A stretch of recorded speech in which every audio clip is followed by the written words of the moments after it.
Hey, what's up everybody? 8-Bit Flashback here.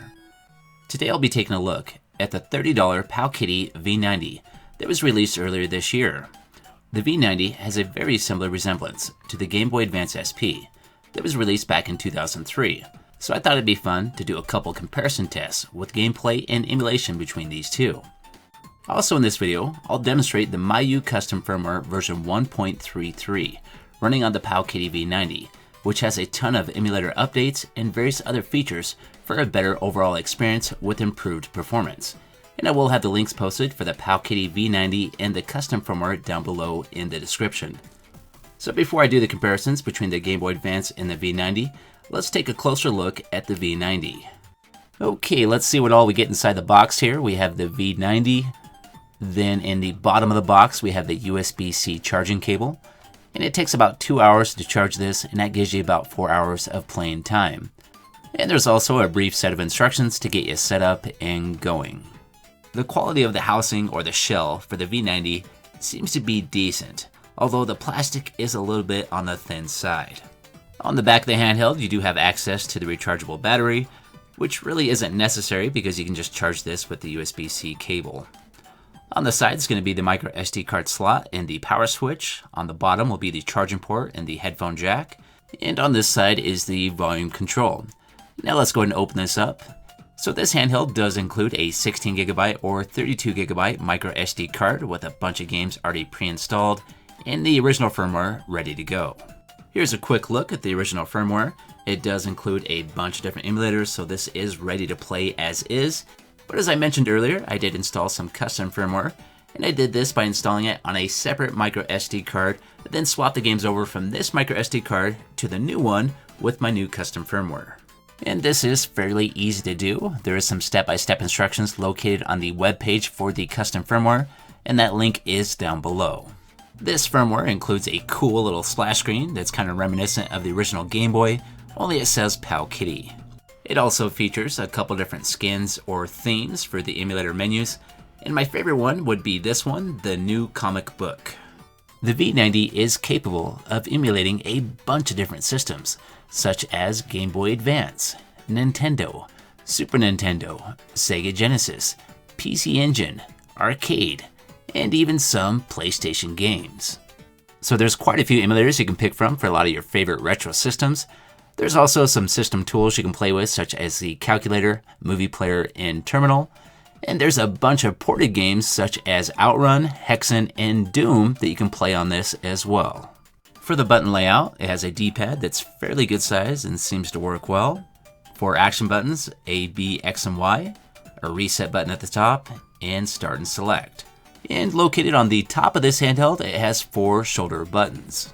For the speakers, it does have 2 of them that are located on the inside right here, and these aren't all that powerful, they're only 1 watt apiece. When closing the screen, there's a nice satisfying clicking noise when opening or closing it, but there's no auto screen shutoff. Now let's move on with some comparisons between the Game Boy Advance SP and the V90. For my Game Boy Advance testing, I am using an Easy Flash cartridge that does allow me to play all the Game Boy Advance ROMs on one cartridge, plus Nintendo games. When using this cartridge to play Game Boy Advance games, it does use the original hardware, not emulation, but when playing the Nintendo games, it is using an emulator. Here are some of the specs for these two handhelds. The Game Boy Advance has a ARM7 TDMI 32-bit CPU running at 16.78 MHz, and the V90 has a ARM9 64-bit CPU running at 702 MHz. For the screens, the Game Boy Advance has a 2.9-inch reflective TFT LCD with 240 by 160 resolution. The V90 has a 2.9 IPS LCD with 320 by 240 resolution. The screens both measure close to 2.9 inches diagonally, but have a different layout. The V90 screen is slightly taller, and the Game Boy Advance screen is slightly wider. For the battery power, they both have rechargeable batteries. The Game Boy Advance with a full charge will give you approximately 9 hours of playing time, and on the V90 with a full charge, you'll get around 4 hours of playing time. And as you can see here, they have a very similar button layout, but on the V90 it does have 4 action buttons instead of 2, And where the reset button is located on the V90, that would be the brightness switch on the Game Boy Advance. And if you take a look at the speakers, you'll notice the Game Boy Advance has one speaker and the V90 has two speakers. Let's go ahead and close them up here. And as you can see, the logo on the PowKiddy does resemble the Nintendo logo on the Game Boy Advance. And the hinges are pretty similar looking as well. And on the top, we do have the shoulder buttons on both of these, but on the V90, it has 4 shoulder buttons instead of 2. As far as the quality goes, for the construction of the shell or housing on the Game Boy Advance versus the V90, the Game Boy Advance has a thicker, more rigid plastic and smoother rounded corners, and feels like a quality product when I'm holding it in my hands. The V90 is constructed with thinner plastic, less contours, and sharper edges. When holding it in my hands, it still feels decent, but there is definitely a noticeable difference in the quality between the construction. Okay, it's time to test out some gameplay. First up is the Game Boy Advance with Crash Bandicoot. And one of the things I noticed right off the bat is the volume output for the Game Boy Advance is not that loud, although the quality is pretty good. And here is the V90. Now the volume for this can get much louder, but the quality is a little bit less. It does have a slightly tinny sound to it, and if you turn up that volume too much, it does start to have some distortion. As far as the gameplay goes, it's playing surprisingly well, and appears to be running at full speed. And I would say that the colors look way more vibrant on the V90. When playing these side by side, I did notice the graphics look a little bit sharper on the Game Boy Advance. But overall, I still prefer the visuals coming from the V90. And if you listen to the volume here on the V90, which is turned up about halfway, you can hear that it's quite a bit louder than the Game Boy Advance, which is turned up all the way. And here's what the Game Boy Advance sounds like with max volume. Okay, let's try another game. This is Sonic Advance 2, and right now the audio is coming from the V90. And with this game here, it's easy to see that the colors are more vibrant looking on the V90. And here is the audio coming from the Game Boy Advance.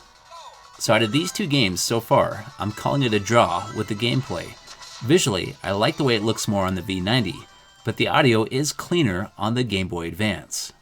Because the V90 is using an emulator to play Game Boy games, you do have the option to access an in-game menu where you can save games, load games, change various settings with the emulator, and exit the emulator. And with this current setup, I am using the GBA SP emulator. Now let's try another game out. This is Rayman, and here's an up-close look where we can see the color difference with the V90, and you can see that sharpness difference as well on the text on the Game Boy Advance. Here's some gameplay on the Game Boy Advance.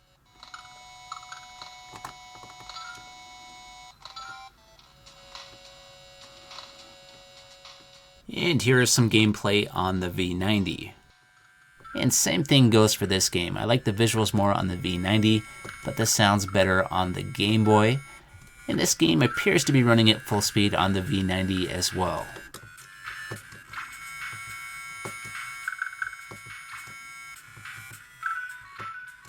Okay, next game up is Doom. And this is the first game where I started to run into some emulation issues with the V90. But obviously on the Game Boy Advance, it's playing just fine.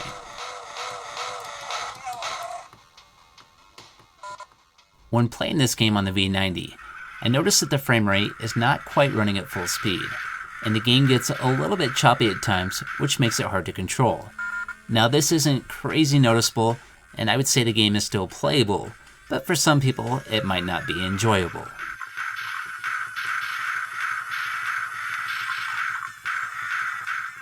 And since I played Doom 1, I might as well try out Doom 2, which is a more demanding game on the Game Boy Advance. So here's some gameplay on the Game Boy Advance first. And this is a game that kind of pushes the limits of the Game Boy Advance hardware.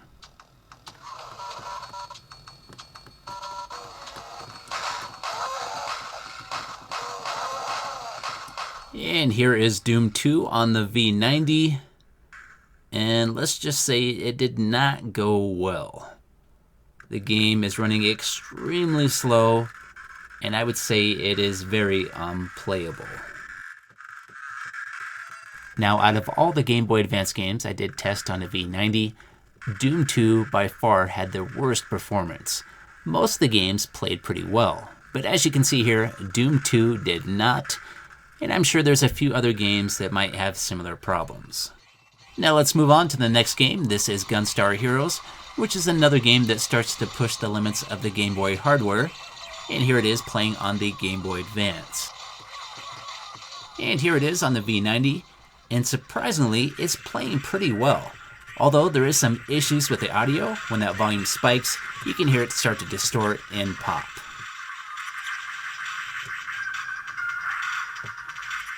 Okay, let's move on to some Nintendo emulation using the Game Boy Advance with my Easy Flash cart.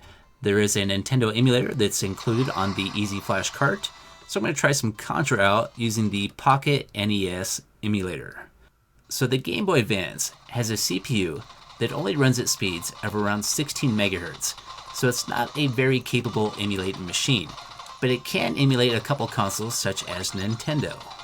And I think it does a pretty good job with Nintendo emulation.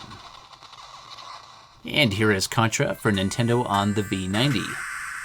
And I would say the emulation performance is very similar, but I would give a slight edge to the emulation performance on the V90. The colors do look a little bit better, and I would say it runs at full speed pretty much all the time.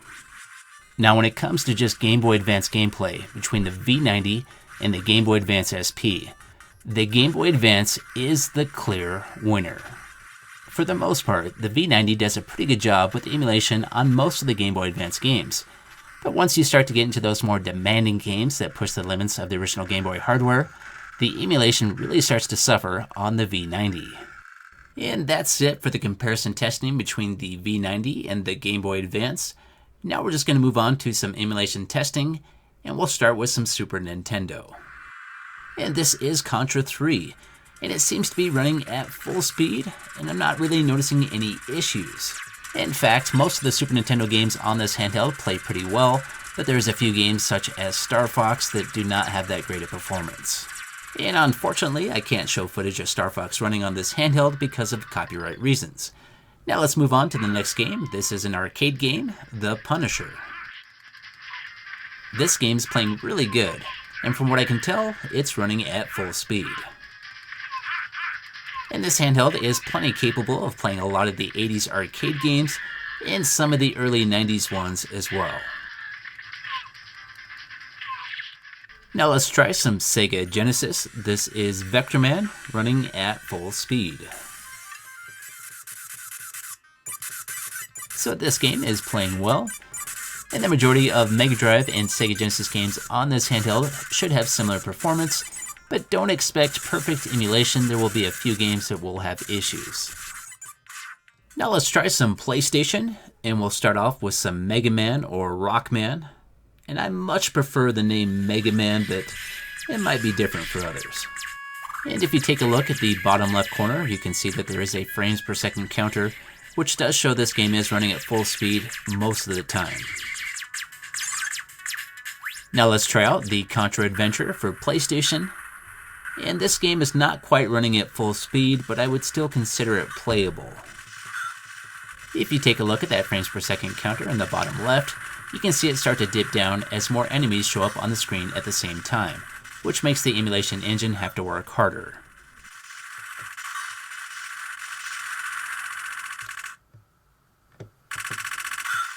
Now let's try out some Resident Evil 2 or Biohazard 2.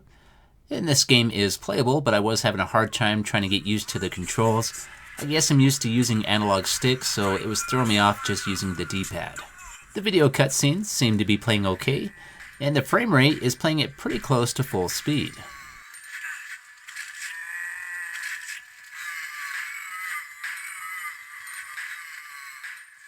I swear, I wasn't always this bad at this game. So as you can see here, this handheld is capable of playing some PlayStation games, but it will have some issues with some of the more demanding games for PlayStation that are more 3D based. But with a lot of the 2D and early 3D PlayStation games, it will do a fairly decent job with emulation. So here's my overall thoughts for the PowKiddy V90.